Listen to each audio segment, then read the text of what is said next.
Good morning and welcome to the Trilux Academy and this morning's presentation, which is about lighting for indoor workplaces, where we'll be looking specifically at the new requirements for EN 12464. But before we start, please can I ask that if you've got any questions, you put them in the chat and we'll look at them at the end of the presentation. And also, if somebody can just give me a little bit of a hand wave, if you can hear me correctly, that would be really good. So, thank you, that's fabulous. First of all, my name's Helen Looms, and I've been in the lighting industry most of my working life. So apart from working for Trilux, I do a lot of other things within the lighting environment, especially within the Society of Light and Lighting. And I also sit on committees for the British Standards Institute and ISO. But today we're looking at the wider picture and EN 12464, always a fascinating topic. So we've had this standard for quite a long time, and it started life in 2002, and the first update was in 2011. And now we have the third update. But the approval process has taken quite a long time. And I'd just like to recap a bit about EN 12464, Part 1, which covers all aspects of indoor lighting for the workplace. Part 2 covers external, but that hasn't been updated. It is both a European and a British standard, as a standard, not a directive. It's therefore a recommendation and not law, and a client can therefore choose whether they want to implement it or not. But ultimately, it represents good lighting practice. And as you will see, this standard feeds into lighting guides like LG7 for offices and the SLL code for lighting. And you'll also find that a lot of the content and requirements also feed into things like the WELL building standard, and it is quite a well-regarded standard. When it was further developed in 2011, it demanded good lighting solutions rather than giving design tick boxes, and more importance was given to the visual task area in relation to the surrounding space. The demise of older source technology is now taken on board. So revising this standard in line with the onset of LED luminaires, and very much because they are constructed differently, the changes these now require. So this presentation is only covering the updates of the standard. We can't go through everything. And the quality of light has always been important, but it's now taken a stage further. And this leads into considerations for using light for supporting our biological requirements. But more importantly, focus is now placed on the personal circumstances and the requirements of the user. So we're no longer assuming we are all perfect 25-year-olds. Because the working population is getting older and we're having to wait much longer until we can retire. And some of you might not even be able to retire at all. Fortunately, it's a bit sooner for me. The tables have changed in appearance. In future, there will be two values, which is the main change, for illuminance, meaning that there will be a lighting range. And the old standard asked for consideration of wall and ceiling illuminance, but now there's more detail regarding the effect of light within the space and therefore the people within it. One new aspect is the fact that the concept of space and spatial design is described in the standard, and the relevance of objects and people are emphasised. And this balanced brightness and overall impression of the space is a new goal. So to achieve this, there are now 3 further illuminance requirements for designing a space properly. And here we show a quick example of the typical changes to the tables. And this is looking at an office meeting room. And we will go into the details of this shortly. The new illuminance range extends over 1 to 2 illuminance steps on the scale of illuminance. So this is quite a long established scale, and they are the values that the average person can detect in a change in light levels. In a brightly lit area, we need a large change in levels to be able to detect it. But in a dimly lit area, we can really notice much smaller changes. And we have to emphasize these are not maximum and minimum figures. They are ranges to consider. For small detail, where perception of the visual task becomes more difficult, there are usually 2 levels, and in exceptional cases, there's just 1 value. But designers can adjust by 1 step if the task demands it, such as a very small task or extended time, low visual capacity of the worker, or maybe errors might be costly to rectify. So this example is writing at levels between 500 and 1000 lux. In the past, although illuminance values were not maximum values, they were still treated as target values. And I think we probably all know of cases where lighting designers were reproached for being 50 lux in excess. In the future, more thought is given to the use and the user, so therefore this upper value might be available for older users. And the playing field for the designer has increased. Users are placed at the centre more than ever before, and even HCL concepts fit in better with these standard specifications. The standard intends to promote supplying extra luminous flux, or lux, to cover future usage and needs. The lighting can then be adapted on a case-by-case basis by dimming the light levels. Therefore, dimmable luminaires are suggested as standard. Planning for higher values until the users are known and then dim in practice solves that problem of when people complain, it's not bright enough for me in here, and it really does enable an adaptable workplace situation, and it promotes flexibility. Now, the design should ensure that the light levels are met by artificial light alone. Of course, in reality, that level can be achieved by both daylight or artificial light, or a combination of both. And an adjustable system ensures that the benefits of daylight are maximised. Space occupancy is also taken into account, and changing visual tasks are accommodated. For instance, if someone needs to work on some fine detail just for an hour or so. Varying occupants and individuals' preferences or needs are therefore accommodated. And you have to remember that designing a basic lighting installation which only fulfills the minimum criteria constricts the benefits provided by good quality light.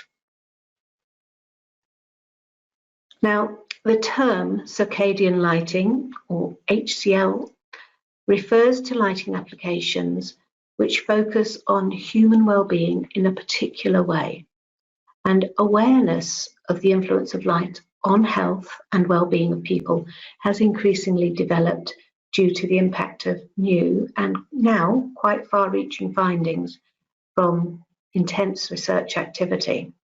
And these findings lead to a new definition of good light. In addition to creating good visual conditions and spatial light effects, the spectral composition of light during the course of the day must be considered, varying with the time of day. Now, the standard does not demand HCL lighting, but it really is looking to educate the designer on it. So moving on to walls and ceilings, do you remember the 90s and early 2000s when Cat 2 luminaires just created these cave-like interiors? Humans are used to a bright sky, and they find these dark ceilings really unpleasant and even oppressive. So a good balanced distribution of light to the walls and ceilings was always a requirement of the old 2011 standard, but it was very often overlooked. So the standard wants to remedy this and reinforce this requirement, bringing more clarity. So the spatial effect of the task lighting and the background is now supplemented with 3 additional illuminants or lux values, which were previously mentioned but not very well defined. So now there's a new emphasis on the cylindrical illuminance, which is the average of 4 values in the direction of the main axes. And this intent is to improve recognizability of people and especially faces, as well as objects within the space. And then we've also got values over here for lighting on the walls and on the ceilings. The balance, the balance of the light distribution in the room is now firmly addressed. And these 3 elements, the cylindrical, walls and ceilings, are now concrete descriptions in the standard. And they can be easily output by Trilux, Relux, AGI 32, etc. And also we must be aware that there will obviously be benefits from using direct, indirect distribution luminaires. And these will create a pleasant ambiance and increased illuminance on the walls and the ceilings, and therefore they do help to comply with this standard's requirements. But I would like to do a little note for the purists. For walls, it would be better to specify luminance. However, in practice, this would lead to probably impractical and excessive illuminance values, especially if a dark colour scheme is used in a room. And so this is why illuminance was agreed upon. So if the task level needs to be increased by 1 step on that scale of illuminance that I showed you, this could be because we've got extremely small detail that we need to work upon, then all of the other values should increase by 1 step as well. So you can see here that the cylindrical level rises to 200 and the walls and the ceilings 200 and 150. So whenever you do take this extra step on the task levels, you've got to make sure everything else is in balance with it. And this is to maintain a good balance of the background, spatial and object lighting. Now, the balance also allows for a variation in horizontal levels between the task area, the surrounding area and the background area. And this did form part of the 2011 standard, where the surrounding area is defined as a horizontal band around the task of 0.5 meter wide. And then beyond that is the background area. And the light levels are allowed to drop there.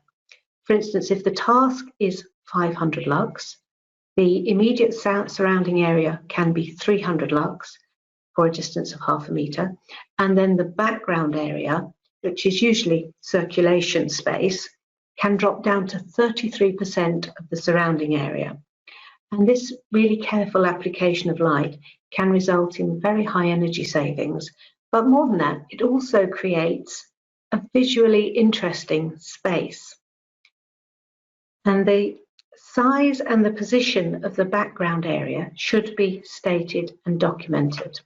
And here, this square diagram illustrates the minimum dimension of the background area in relation to the task and immediate surrounding areas. But what is new is that you'll also see that the working position needs to be assessed. This could be somebody working on a vertical monitor, on a laptop with a tilted screen, or on a flat tablet, or even, God forbid, a piece of paper. So let's move on to that tricky topic of glare. Luminaires and sunlight can cause glare, resulting in discomfort and impaired perception of objects, or even the task itself. So in addition to the specified appropriate UGR level, glare control must be built in to the design of the luminaires, and especially with the onset of LEDs, this needs to be looked at slightly differently. So whilst glare criteria has been carried over from the 2011 standard, a new addition to recognise the onset of LED luminaires with backlit plastic optics has been introduced. So where luminaires, for luminaires with areas where the light source is directly visible, we must have minimum shielding angles in the visual field given in the top table. So these should be applied to the specified light source. But now there's a new table for luminaires with opal or prismatic diffusers or lens technology. So for luminaires where a direct view of the light source is obscured via these optics, the maximum average luminaire luminance for the values of vertical photometric angles are given in the lower table. And I have to admit, I find these tables inconsistent. One is vertical angles and the other is horizontal angles. So from the vertical and from the horizontal. Maybe there's a reason, I don't know why, but that's what we have to contend with. And I must also mention that these don't apply to certain luminaires, such as floodlights or buried luminaires. Now, the standard will also define a UGR value for the space, and in this case, it's UGR 19. And for those unaccustomed to UGR tables or needing a refresh, these were historically an old school method of calculating glare using standardized situations, but they're still very relevant. So we should calculate the UGR value within the room because, as you can see from this table, one single luminaire has a different value depending on its surroundings and the angles from which it can be viewed. And UGR tables are not only available from the manufacturer, but also within the photometric files used in Trilux, Relux, etc. And we now need to make more use of them. So this UGR method is intended to support the selection of luminaires, and it's not intended as an exact prediction of glare in the given space. So you need to do the calculation for both viewing angles, both parallel to the lamp axis and 90 degrees to the lamp. So this was much more important in the days of fluorescent lamps because the photometric distribution was different for both axes, but it could still be different with LED luminaires. So we have to choose the nearest wall and ceiling reflectance ranges, and then take the room length and divide by the height difference between the luminaire and the observer's eye, whether they're sitting or standing, whatever the usual position is. And this gives you the length h. So looking at a 14-meter room, the distance from the suspended luminaire to the sitting person's eye is 1.8 meters. So 14 divided by 1.8 is 7.8. So we round it up to 8h. And then we do the same with the width. And now you can see the UGR values for your chosen luminaire within this specific room. And I have to really emphasize that we have to calculate this because it does change for different room sizes. So just to touch on the take-homes again, now that we've reviewed all of the updates to EN 12464 Part 1, you can see that there is a lot more focus placed on the personal circumstances and requirements of the user, and the designer is given flexibility to revise these key elements to suit those users. And the enhancements around background light and acceptance of LED conditions will help to improve the quality of light. Also, whilst not demanding circadian lighting or HCL lighting, it is looking to educate around it, and we need to take much more fundamental considerations of the age of our users within the space. There is a lot more detail on the technical elements we've covered, and these can be found on the Trilux website in what we are calling Trilux Lighting Practice. And this is a Bible of lighting methods and best practice. So it is available free on our website. You simply have to register on the Trilux portal to get through to it. Or you could register at the new Trilux Lighting Knowledge portal using this address, and where once you have registered, you will be led through to your own personal world of learning, where you would find several modules, but in particular today we're talking about this EN12464 module, which would take you about 30 minutes and covers a lot more details. So in conclusion, the new version of EN12464 Part 1 gives more emphasis on the balance of light within offices, gives more flexibility to the designer, which ultimately benefits the user. And it also saves energy by using the right light in the right place at the right time. So that brings me to the end of the formal part of this presentation. So I would like to take questions from the audience. Now let's have a look. Have we got any questions? I've sprung it on you a little bit. Hopefully somebody has some questions. If you want to type them in the chat, or if you want to raise your hand, we can open the microphone so you can speak to me. I have found that people embrace these changes, but the practical implementation of them might be difficult if you don't know the ultimate end user within the space that you're designing for. So it does give us some problems, and I appreciate that, but I really applaud the intent behind this and trying to push us to design better lit spaces. So Gemma, have we got any questions? Hi Helen. Designing for 750 lux, for example, with dimming down, this might be harder to achieve UGR 19 without looking at higher quantity, lower output devices, potentially add-ons. Sorry. Yeah. I think I'll get the meaning of that.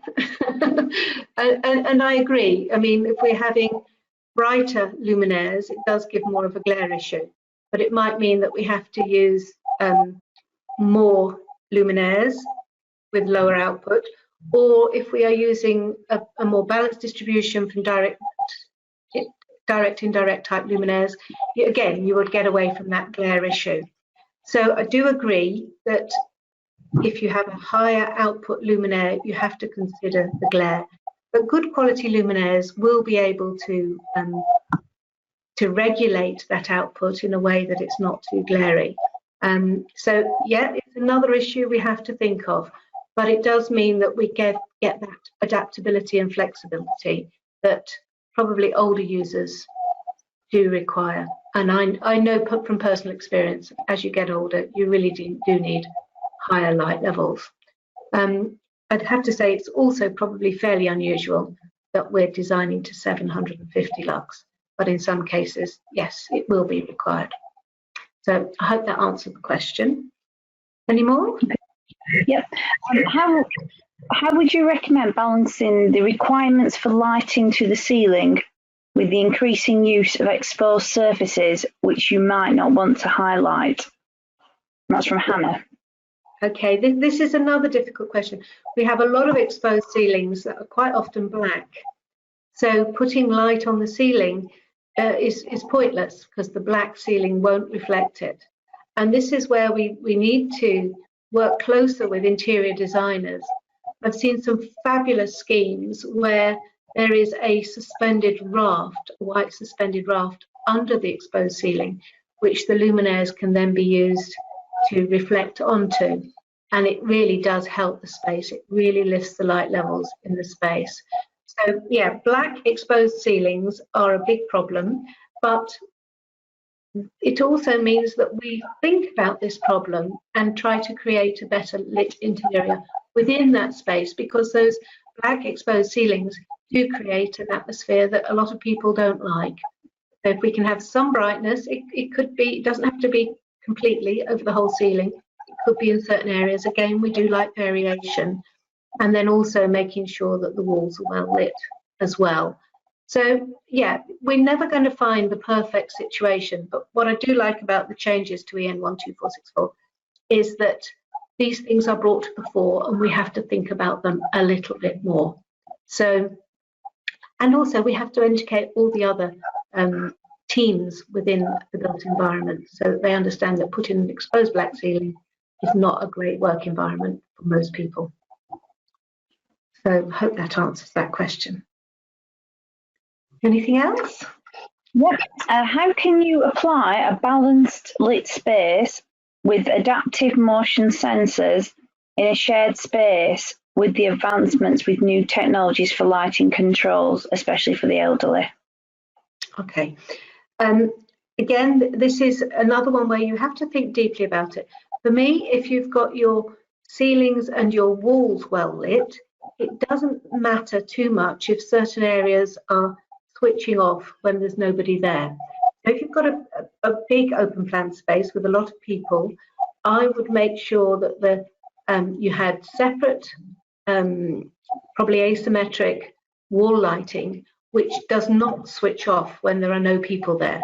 So they are constantly lit, and then all the other areas where you've got people moving about, different desks being occupied, and therefore the light coming on over those desks will create an acceptable situation. Again, we do like variation, but for me, it's the long distance view that's the one that should be constant.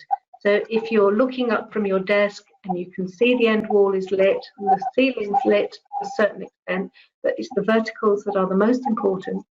If you can see those, it doesn't matter that there are areas of dark in between. And also make sure that the corridors, the walking areas probably remain illuminated as well. So you do create this balance, this light and shade, but we all like light and shade, but it's lighting the areas that we need to have lit, right light in the right place at the right time. Okay, any more? Cameron has asked or said he welcomes the changes, but overcoming more rigid mindsets in the UK is going to be a challenge. Presumably, the SSL will be leading on this across the industry. Yeah, good one. I quite agree. We have such a problem with our building industry. They're still working on practices that should have been taken out 30 years ago. Yeah, it is a big problem. We need to educate other aspects of the building industry. I think this is a similar thing with the sustainability question about how we do Cat A environments, and then the tenant comes in and half of those luminaires get taken out and go to landfill. It's because of our building traditions that we do this Cat A build before the space is actually rented. And other countries don't do this. So we have to start somewhere. Yes, the SLL is a good place to start, and we certainly are doing a lot. They do webinars and the Light Bite series when they go around to talk to various people, always address these problems. But somehow we need to get across to people that wouldn't normally be listening to lighting webinars. We're trying very hard with people like BCO, British Council for Officers, to try and raise this issue within their environments as well. The SLL is part of CIBSE, so again, they're trying to raise that within CIBSE, within the CIBSE magazines. And it's a long-term project. We have to start, we have to try and make our voices heard and educate as much as we can. But the fact that you're listening and you've raised this question means that somebody somewhere might be hearing about these changes and the things that concern us and concern lighting. So yeah, everybody's needed to spread the word. Any more? I think this will be the last one, but you mentioned the updates align with WELL standards. How about the LED or the sustainability schemes? to add to this, he just said, I'm referring particularly to the scale and range of values. Right, okay. So this is probably where you're talking about lead requirements, BREEAM, things like that. Now, most of them do refer back to EN 12464 if they're a European standard. The lead one is an American standard, so if you're having to light to that, you need to consider their requirements. Overlighting is not usually a problem, so overlighting and dimming down should be okay. I do understand that then becomes a higher energy installation, but and we have to make sure that this is what we report on our buildings rather than just taking the installed load into our calculations. So when you're looking at lighting, we have to start thinking about things like LENI, which is a much more complicated calculation. But that's the sort of thing we should be using. So we should be taking into account how often the lighting is used, because what daylight has become available in the space, how often is it being used because of the occupancy. So all of these things should be taken into that energy calculation, not just taking the installed load. And that's another change we need to get people used to, because then we're reporting the true usage of energy, not just what is available to you. Okay. So is that the end of our questions, Gemma? Yes. Great, good. Well, we've had some really great questions. I'll make sure that the questions and the answers are included in the follow-up email that we'll send you, along with the link to the recording of this presentation. And if you've got any further questions, you can always put them on the chat on LinkedIn that is attached to this event, and we can answer more questions then, or email us to academy@trilux.co.uk. We're always really delighted to hear from anybody. So thank you very much for your attention and listening, and some great questions. Thank you very much for listening. Bye-bye.